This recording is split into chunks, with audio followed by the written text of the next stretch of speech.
Si Kristo kakaiba. Hindi siya katulad ng ordinaryong tao na kagaya natin kasi anak siya ng Diyos na nagkatawang tao. Ang Diyos sa kanyang ginagawa, meron siyang plano.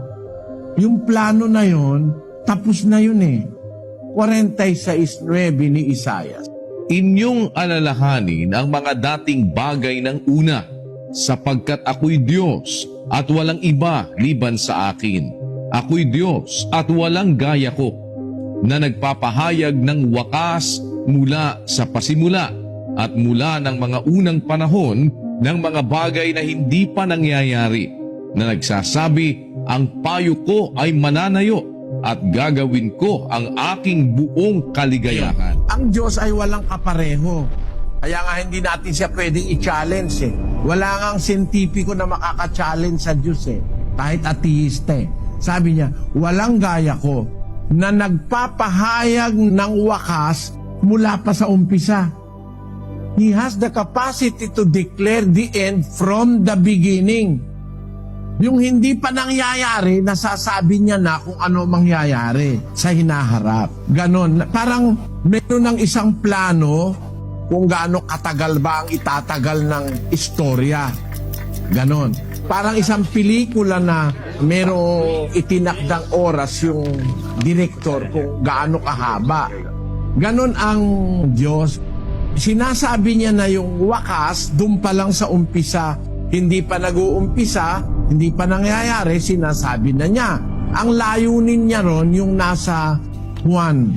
Ang layunin ng Diyos, kaya niya sinasabi agad sa 13:19. Mula ngayon ay sinasalita ko sa inyo bago mangyari, upang pagka nangyari, kayo'y magsisampalataya na ako nga. Para pala makasampalataya tayo, hindi pa nga nangyayari, sinabi na niya, para pag nangyari, saksi ka, sasampalataya ka nga, meron ng Diyos.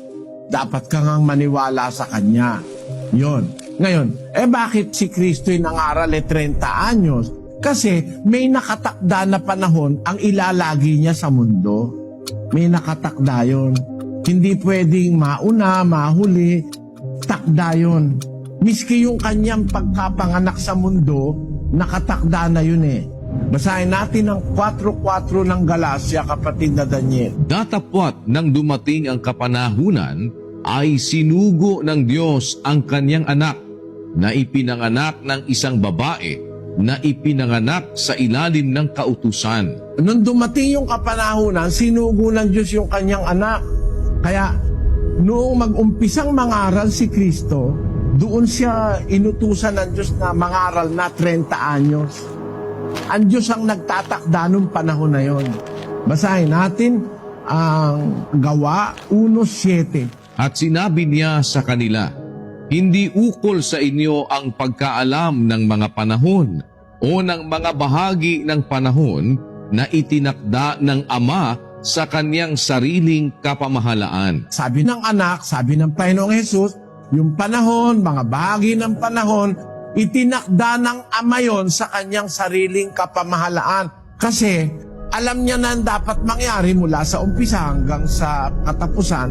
Kaya siya ang nagtatakda nung dapat na mga panahon.